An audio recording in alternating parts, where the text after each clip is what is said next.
Welcome back to Snetterton and the final race of the season in the JMT Monoposto F3 2000 and Classics. Just 7 points separate the top two in the championship for this final race of the season. Ben Cater has 140 points after the first race and Tony Bishop sits on 133. In terms of the grid, it's Tony Bishop who starts this one from pole position once again. This time he's got number 70, Chris Hodgen, alongside for company. Ashley Dibden, race number 1 winner, sits on row number 2, just ahead of David Gillet. And then back on row number 3, the likes of Ben Cater, who is that championship leader. He's got work to do from 5th, just ahead of James Harris in car number 48. Bear in mind as well, Chris Hodgen has an outside shot of trying to gain the championship here in this final race, but he is a distant 13 points. But mathematically, in motorsport, that is still possible for Chris, who starts on the outside of the front row. So everyone assembled, 21 starters for this Monoposto F3 2000 and Classic race over 15 minutes. Final car into place towards the back is Taylor McKeevan, which he now finds his grid slot. And once the 5-second board is held aloft, we'll be ready to go racing. When the red lights go out, we'll see who can make the best of the starts from the front. Red lights now on, and Tony Bishop and Chris Hodgen from the front row. Away we go then, and it's Tony Bishop who makes a fairly good start by the looks of it. And straight away, Chris Hodgen tries to get across to cover his line, but straight away, Ashley Dibden and Ben Cater have gone through into 2nd and 3rd places. So Chris Hodgen not the best of starts whatsoever. He runs slightly wide through Richie's corner and finds himself under attack from David Gillet, who was on the outside of that 2nd row. Down through Wilson Hairpin they go for the first time. See if everyone can make it safely through on this occasion, which I think they have done. We had number 39, David Gamblin, who was off down at Agostini in the first race, but he's managed to get through the first couple of corners with no harm done to his car on this occasion. Ashley Dibden somehow has got himself straight to the head of the field now, so Tony Bishop is going on the defensive in towards Agostini. It's Chris Hodgen trying to make a move, and of course for him, he needs to win this race, and the other two not to finish at all, but it's looking unlikely for now. But Chris Hodgen is going to give it a good go as they work their way in towards Hamilton. Sits there in 3rd place, just behind Tony Bishop in his F3 Dallara. And then behind those two, you can see the championship leader himself, Ben Cater, just keeping to grips and on terms with those three ahead. And slightly wide though through Oggies, which has lost him a little bit of time and also loses him a place to David Gillet, who goes straight through on the inside run through Williams. So Ben Cater loses a place.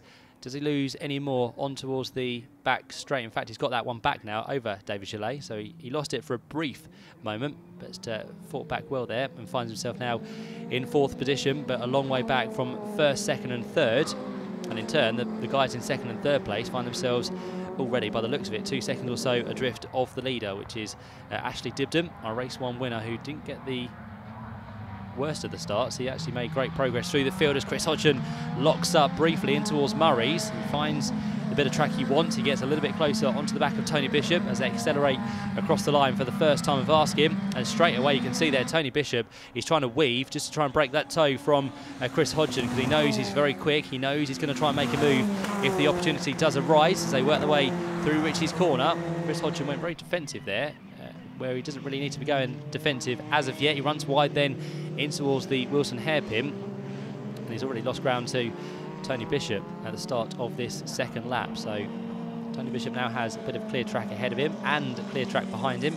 Chris Hodgen can probably see in his mirrors just briefly Ben Cater in the all-black number 82 car, and there is David Gillet, who sits in 5th position. And again, the top 5 have broke away from everybody else. You've got number 87 down in 6th place, which is Hayden Edmonds. Good race from him in race number 1. He was having a fantastic battle this time round in that Formula Renault. Finds himself a little bit higher up the order. And then behind him, you've got the number 5 car of Russ Giles, who in fact, we can see now, and of course was a challenger to Hayden Edmonds in that first race. But for Russ this time round, he's got someone else to try and defend from. He's number 48 in this race, James Harris, who again hasn't had the best of the starts, although he gets side by side with Russ Giles on towards the right-hander at Williams, almost interlocking wheels there, but somehow they managed to avoid it. So Russ Giles sits there still in 7th place. And then behind him, James Harris in car number 48 sits in 8th position, but they are very, very close, and a cracking battle to watch out for over the next 10 minutes or so. There goes our next 2 challengers, a little bit higher up the order at the minute. That's in 4th and 5th place. Ben Cater still with David Gillet, and to be fair to David Gillet, he's keeping right onto the tail of Ben Cater and may be able to get him his way through before too much longer.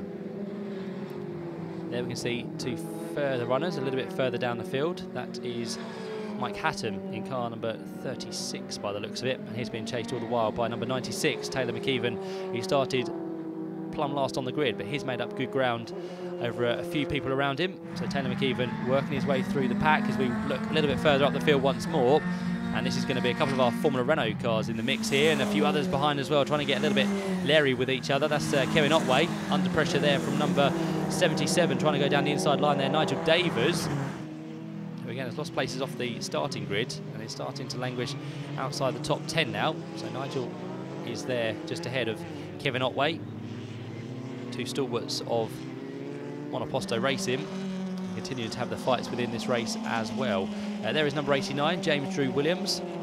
Good start for him. Now challenging the back of James Harris. In towards the left-hander Agostini they go. Just up the road you can see Russ Giles, but they're not going to challenge him just yet. As down the inside line goes James Drew Williams. And on the fight back here is going to be trying to get to the inside at Hamilton, James Harris. But again, the slightly quicker car of James Drew Williams now goes through, and that will jump him up the order. Still inside the top 10. 8th place for now for James. And watch out for the next one in the line here, getting quicker and quicker.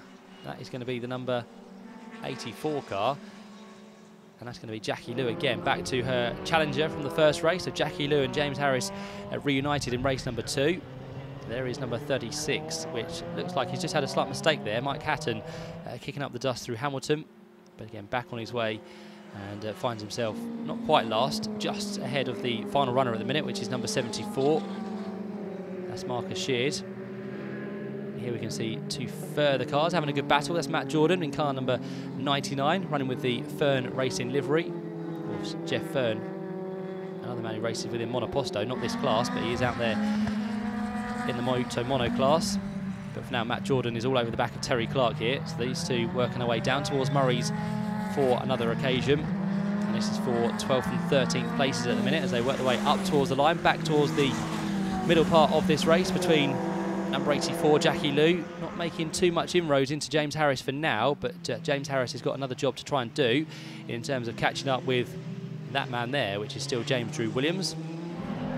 Looks like these three are gradually catching these two as well. Russ Giles in car number 5, the all-white machine, the Dallara from 1998. And then just up the road from them is number 87, Hayden Edmonds in the Formula Renault. So that's a 5 or 6 way train that's starting to emerge as well. Here comes Matt Jordan. He's now onto the tail of, I think that's still Terry Clark in car number 32. And then just up the road from them at the minute, watch out for number 39, which is David Gamblin. And another one that's brought themselves into the mix here is the number 38 machine of Mark Drew.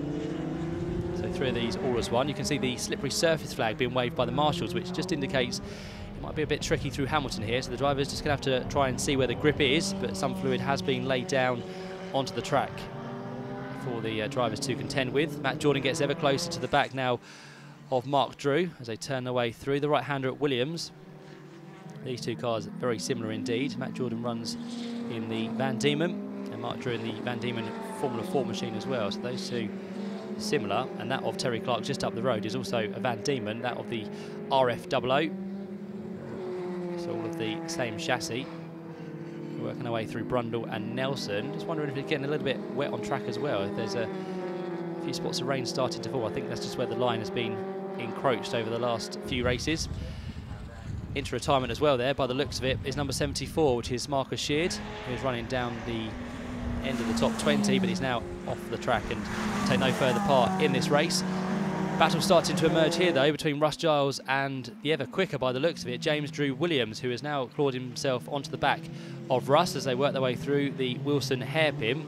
The gap is down to, well, it was a couple of seconds across the line, but already James has brought that down even further over the course of this last lap. So through Palmer they go. What can James Drew Williams do about Russ Giles? Can he make a move down towards Agostini? I'm sure he's going to have a look for one. The door will be left open by Russ, but no chance for James to go through as of yet. Just up the road from them, by the way, is still Hayden Edmonds, who sits there running well in 6th position. And here comes James now for the inside line at Howerton, which is very, very brave. There was a lock-up as well at the same time, so James, I think, pretty much knew that wasn't going to happen, so at the last possible moment he backs out of it and lets Russ Giles continue on his way for now. inside the top 8 places they are. These two as well just inside the top 10. 284 there, which is Jackie Liu. Get a little bit closer to James Harris as they work their way on towards the back straight once more. And this is a bit deja vu, because just like race number 1, Tony Bishop has managed to close in on Ashley Dibden now, so the gap is down and down. We sit at what's going to be just a few tenths of a second by the looks of it, so Tony Bishop across the line that time, 7/10 of a second between the top 2. So Tony Bishop now is in with a fighting chance of trying to win this race and of course take the championship. At the same time, he runs very wide though to the edge of Richie's corner. He kicks up the dirt as well, and that's compromised him. Tony Bishop has made a mistake. He's flung the car off the track and he was trying a little bit too hard there. He'd got closer and closer to the back of Ashley Dibden, but it's all gone horribly wrong for Tony Bishop. Thankfully, he will rejoin the race, but it'll be a long, long way down from where he needs to be, and I think that's the championship gone in a flash as well there. What a shame for Tony Bishop. He'll rejoin the track and we'll kind of get an idea of where he will rejoin next time through, but it will promote, I'm sure, up into second place the number 70 machine of Chris Hodgson. Will Chris have a chance of catching Tony Bishop for second in the championship? That could be the next equation. Now that Tony Bishop is out of a chance of catching the championship leader, can second and third change before this final race of the season comes to a close? We'll have to wait and see. But definitely Chris Hodgson out into second and possibly through into third has gone Ben Cater. But we'll work out where Tony Bishop has fallen to. This is still the fight with inside the top 10, which involves Jackie Liu. You've got James Harris and also the number 5 car up there as well, Russ Giles. So those three run line astern through Hamilton. And just ahead of them, the man who made up the place a few laps ago, number 89, which is James Drew Williams. But since getting past Russ Giles, you can already see he's opened up a nice healthy lead in that battle. So on towards the back straight they go once more. The Formula Renault there of Jackie Liu just running slightly wide. The barge board underneath just being kicked up. And in fact, a move possibly to be made here to the inside of James Harris as they work their way in towards Brundle. They'll flick right then through the Nelson part of the S's. And all the time trying to get ever closer to the back of Russ Giles. They turn their way in towards the bomb hole. Can Jackie Liu get past? Can James Harris get past as well? Can they both, in fact, get past Russ Giles in this fight as they work their way through Coram Curve once more? A squeal of tyres as they work their way in towards Murray's, and in doing so there's a bit of smoke that emanates as well from one of those cars. That could have been James Drew Williams, who just got a little bit leery. And there are spots of rain now starting to fall on our cameras, so is that going to make the track a little bit more trickier? Of course, for now it'll be just psychological rain, just to get into the minds of the drivers, but until it gets a lot heavier, they won't really lose too much heat within the tyres. They'll be able to keep that tyre temperature up as much as possible. By the looks of it, there's only going to be a few laps left within this 15-minute race. As running deep there was number 48, which is James Harris. Tries to push Russ Giles wide there in the process. Jackie Liu will come alongside down towards Palmer. Can Jackie go all the way around the outside at Palmer in these now trickier conditions? Not quite there. Jackie slots back in behind James Harris. And after all of that, Russ Giles, in fact, doesn't lose any places whatsoever. But let's see if James tries again. Down towards Agostini. Yes, he does. Down the inside goes James. And here comes Jackie as well. This time, though, Russ does lose the one place. And Jackie leaves the black marks on the tarmac as they exit Agostini, head down towards Hamilton.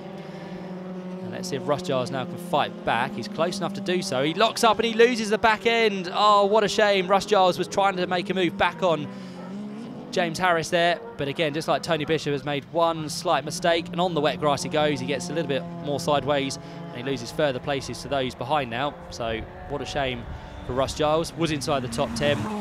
Drop himself down to around about 12th or 13th place at the end of this next lap. Tony Bishop, by the way, has dropped down into 5th position after his spin at Ritchie's a couple of laps ago, as the fight for 3rd place is now on between Ben Cater and David Gillet in car number 18. The gap sits at just over half a second that time round. Ashley Dibden, by the way, still leads by just under 5 seconds now. 2nd place for Chris Hodgson in car number 70. But it's this fight for 3rd place that we focus on between Ben Cater, championship leader, and at the minute looking to be our new champion for 2016 as well. Even if David Gillet does get through, I think he'll still have enough in hand to keep those behind at bay. So Ben Cater sits in 3rd. 4th place is David Gillet. Just in the background there, you caught a glimpse of the recovering Tony Bishop. But for Tony, he's a good 7 seconds down the road, so I don't think there's any chance of him getting into the top 4 places before we see the checker flag. So down towards Oggies goes David Gillet, works his way through. Still on to the tail of Ben Cater for now, but can he get ahead of Ben Cater and see a black car in his mirrors rather than in front of him as they head onto the Bentley Straight, already halfway down there. I'll turn left and right through Brundle and Nelson. And Ashley Dibden, before too much longer, is going to head towards the end of this race. Can he pick up a double here this weekend at Snetterton? Well, it's looking likely. He works his way through the final corner at Murray's. Up towards the line he'll go. And how much time is left on the clock? Not much at all, because the last lap he is now about to start. So Ashley Dibden goes through. The clock has ticked to 0. But the fight for third does continue between Ben Cater and David Gillet. What a way to end the season for David. Again, not a bad season, but this will be one of his best performances. But can he get it onto the podium? That is going to be the main question. Up towards Richie's they go for the final time. Top two, Ashley Dibden and Chris Hodgson already through. On towards the left-hander at Palmer they go. Here comes another intriguing battle between Kevin Otway and David Gamblin. Two blue cars again, the Van Diemen of Kevin Otway, slightly older than that of David Gamblin. And then just behind them, having a quick glimpse there, was number 36. That's the car of Mike Hatton, who is just out of the equation for now by the looks of it, but he'll try his best as he works his way through the final couple of corners, and this battle will head on to their last lap as well. Ashley Dibden, meantime, is halfway around this last lap and looking, as we said, for the double here at Snetterton. It's been a perfect weekend. He qualified, of course, on the front row for the first race. He started third for this race. He's had to work a little bit harder, and Kevin Otway is possibly slowing, or is he just waving through the number 39 car of David Gamblin? I think he is. He knows he hasn't got really the pace to hold David Gamblin at bay, so through he goes onto that last lap, and here through the last couple of corners is about to come Ashley Dibden in car number 94. It's going to be the double here at Snetterton to round out the JMT Monoposto F3 2000 Classic season. Ashley Dibden takes his second victory of the weekend here at Snetterton. He comes through and wins by 1.9 seconds in the end. You can see Chris Hodgson just crossing the line behind him in a very close second place, and then up towards the line in third place it's going to be Ben Cater just about, and of course with that he'll gain the F3 class championship as well. So Ben Cater comes through in third place. Fourth place behind him, again gave him a good run for his money towards the end there, is David Gillet, and then behind the top four, the man who unfortunately lost it and chucked away the F3 Class Cup Championship was Tony Bishop in car number 13. And this has been a great scrap as well. Again, within Monoposto, some great racing to look forward to. Hayden Edmonds, it will just come through in what's going to be 6th place. And he'll be chased hard to the line by James Drew Williams, who made progress from where he started on the grid. So up towards the line he goes.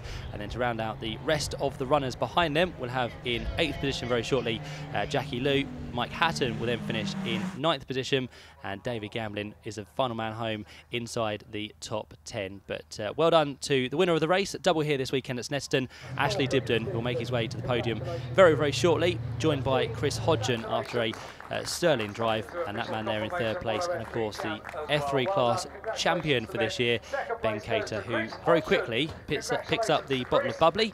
He's ready to spray that, but before that he'll give a quick handshake to Chris Hodgson, coming home in second place. Quick kiss from the Monoposto organisers, and then to the top step of the podium to take the double at Snetterton is Ashley Dibden. And of course the man alongside him is of course that of Ben Cater, who is our F3 class champion for 2016.